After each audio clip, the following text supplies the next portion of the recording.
Hello everyone, welcome back to my YouTube channel. अभी तक मैंने जितने भी सब्जेक्ट वाइज एनालिसिस प्रोवाइड करे हैं, तो अब मैं आईबीएस का जब आपको एनालिसिस प्रोवाइड करूंगी ना, आपका मन एकदम खुश हो जाएगा। मतलब आपको ऐसा लगेगा कि यार हमारे दिमाग में जितनी भी क्वेरीज थी ना, उन सब का आंसर हमको इसी में मिल गया। ऐसा क्या क्या बताने वाली हूँ मैं। मई 24 से लेकर सितंबर 25 तक का पेपर में कौन से क्वेश्चन में कहाँ से आपसे पूछा गया है, कौन से चैप्टर से, कौन से सब्जेक्ट से, वो तो मैं हर एनालिसिस में बताती हूँ। साथ ही में ऐसे कौन से क्वेश्चंस थे जहां से आईसीआई मटेरियल से डायरेक्ट क्वेश्चंस पूछे गए थे, वो भी मैंने आपको बताया है। इसके बावजूद ग्रुप 1 में, ग्रुप 2 में डिस्क्रिप्टिव में फर्स्ट ग्रुप से कितना पूछा है, सेकंड से कितना पूछा है, एसपीएम से कितना पूछा है, एमसीक्यू में कहाँ से कौन से ग्रुप से कितना पूछा है, वो भी बताया है साथ ही में मैंने। और ऐसे भी बहुत सारे लोग रहते हैं ना जो कि सिर्फ ग्रुप 1 दिया और आईबीएस में एग्जामिशन के लिए अपियर कर रहे थे, तो उनके लिए मैंने ये बताया कि ग्रुप 2 में डायरेक्ट क्वेश्चंस कहाँ से आ रहे हैं और कितने नंबर के आ रहे हैं, डीटीआईडीटी का कितना प्रपोर्शन रहता है। फिर ऐसे बहुत सारे लोग हैं जिन्होंने सिर्फ ग्रुप 2 दिया है, ग्रुप 1 उन्होंने कभी देखा ही नहीं है। तो ग्रुप 1 में ऐसे कौन सा एरिया है जहां से आपको डायरेक्ट क्वेश्चन देखने को मिलेंगे, ठीक है। इसके बाद अगेन, इसके अलावा सारे सब्जेक्ट्स के क्या क्या इंपॉर्टेंट टॉपिक्स है, वो सब कुछ मैंने इस एनालिसिस में बताया है। सो फॉर श्योर आप लास्ट तक देखना, आपको बहुत बहुत हेल्प मिलेगी, ठीक है। लेकिन उससे पहले अगर चैनल को सब्सक्राइब नहीं करा है, वो तो बनता है, क्योंकि इतने एफर्ट्स आपके लिए और कौन कर रहा है। I want to know that, ठीक है। सो आपकी स्क्रीन पर आपके सामने मई 24 से लेकर सितंबर 25 तक का पेपर आपको दिख रहा है।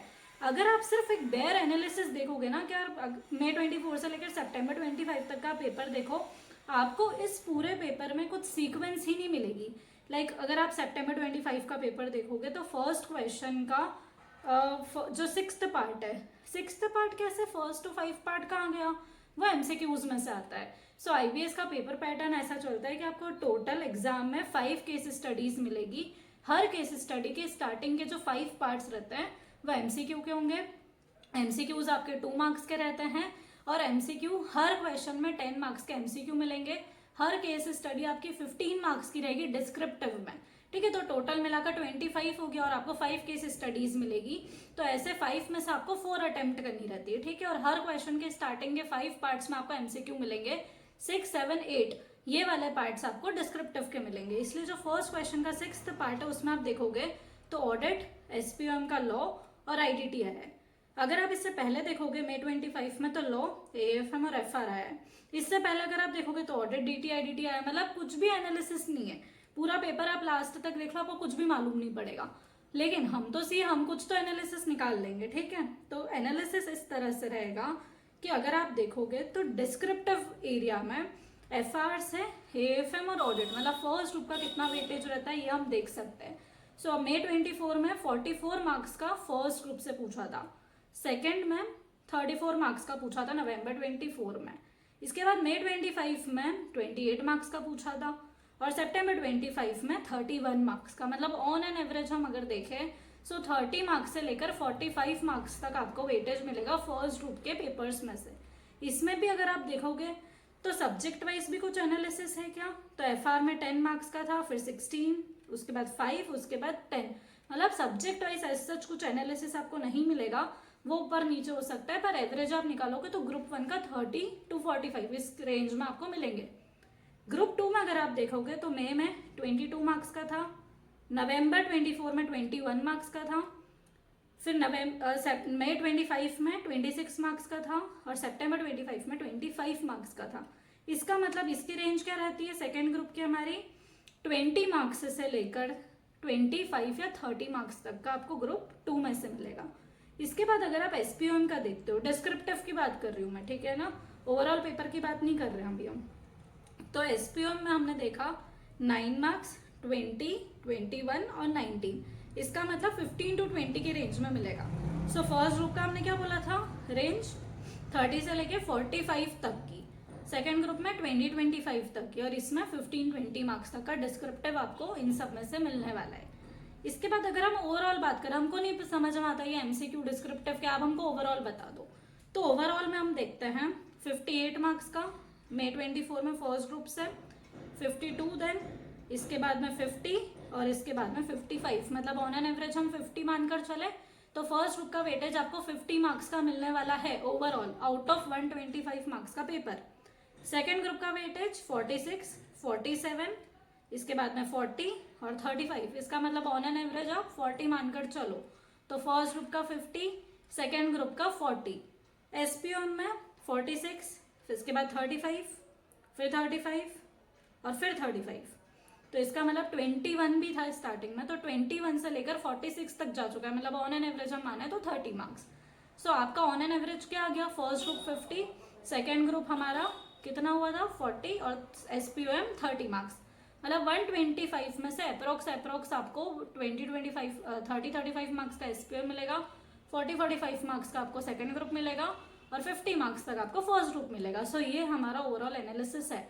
अब बहुत सारे लोग जो कि किसी भी ग्रुप में अपियर कर रहे हैं, आप समझ जाओ कि अगर आप फर्स्ट ग्रुप आपने नहीं पढ़ा तो आप 50 मार्क्स का पेपर अपियर नहीं कर पाओगे, लेकिन कर पाओगे बट एक क्रक्स के साथ। वो क्रक्स में आपको बताने वाले, क्योंकि बहुत सारे डायरेक्ट क्वेश्चंस भी मिलते हैं आपको, ठीक है। इसके बाद सेकंड ग्रुप का अगर आपने नहीं पढ़ा तो आप 40 मार्क्स कहीं ना कहीं लूज कर दोगे, इसमें से भी आप थोड़ा अटेम्प्ट कर सकते हो। सो ये सब बात हुई। अब हम आपको ज्यादा सस्पेंस मत रखो और सीधे बताओ कि हम क्या क्या अटेम्प्ट कर सकते हैं। देखो कौन कौन से क्वेश्चंस डायरेक्ट आए था इसी मटेरियल में से, मतलब अगर आपने उसका इंडेक्स भी गो थ्रू कर लिया ना तो आपको उसका नॉलेज मिल जाएगा। ये भी मैंने मार्क कर दिए क्वेश्चन वाइज। तो अगर आप देखोगे May 24 में, सो मैंने जो हाईलाइटेड पॉइंट्स है ना, जो आपको अलग कलर में दिख रहे हैं, ये सब क्वेश्चंस आ चुके हैं पहले, बट इसका भी मैंने एनालिसिस कर दिया। यस, अगर आप नीचे देखोगे तो मैंने लिखा है कि copied from ICI material. First group में May 24 में 34 मार्क्स का पेपर सेम हमारा कॉपीड था।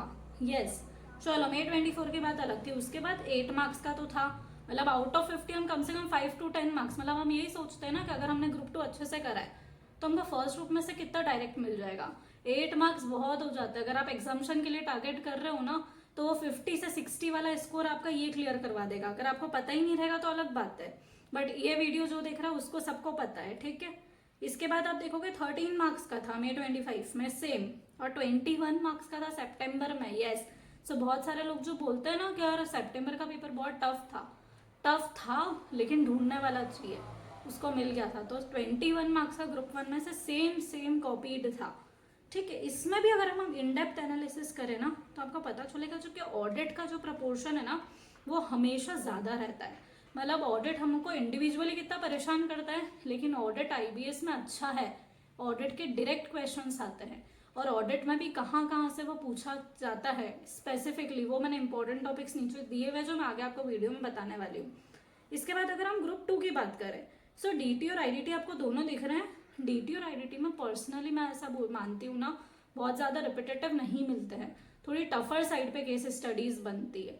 तो आपको डीटी और आईडीटी में सिर्फ मैक्सिमम ये मानकर चलो 4-5 मार्क्स या 7 मार्क्स तक का आपको सेम मिल सकता है, इससे ज़्यादा आपको नहीं मिलेगा, ठीक है। तो यहाँ पर आपका कंसेप्चुअल नॉलेज ही अच्छा होना चाहिए, पर ठीक है फिर भी वो 4-5 मार्क्स का जो मिल रहा है वो तो हम कर ही सकते हैं ना सिक्योर। यस, सो वो कभी कभार डीटी में से भी मिल सकता है, कभी कभी वो आईडीटी में से भी मिल सकता है, ठीक है। तो वो रैंडमली रहता है, ऐसा कुछ इसका फिक्स नहीं है कि ये सब्जेक्ट ही अच्छा है, दोनों इक्वल ही है।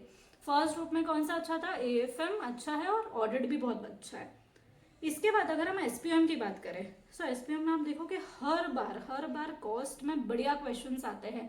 मतलब कॉस्ट वो सब्जेक्ट है जो आपको इजी तरीके से मार्क्स दिलवाएगा। लॉ भी अच्छा है, लेकिन लॉ में वो अच्छा खासा इनडेप्थ नॉलेज टेस्ट करता है। तो मैं जहां पर बोल रही हूँ ना कि वहां पर आपको टफ क्वेश्चंस मिलते हैं, वहां पर आप लेक्चर्स देख कर जाओ, और जहां पर सिंपल क्वेश्चंस मिलते हैं, डायरेक्ट क्वेश्चंस मिल रहे हैं, वहां पर आप आईसीआई मटेरियल की जो हमारे पीछे बैक क्वेश्चंस रहते हैं, टेस्ट नॉलेज के जो प्रैक्टिकल क्वेश्चंस रहते हैं वो देख कर जाओ। और अगर आपने इसका ओवरव्यू भी ले लिया ना तो चल जाएगा। इस तरह हमको स्मार्टली प्लान करना है, ठीक है। तो अपना दिमाग जो है वो चारों डायरेक्शंस में हमको दौड़ाना है, सिर्फ ऐसा नहीं कि जो बोल रहे हो हम सुन रहे बैठ के।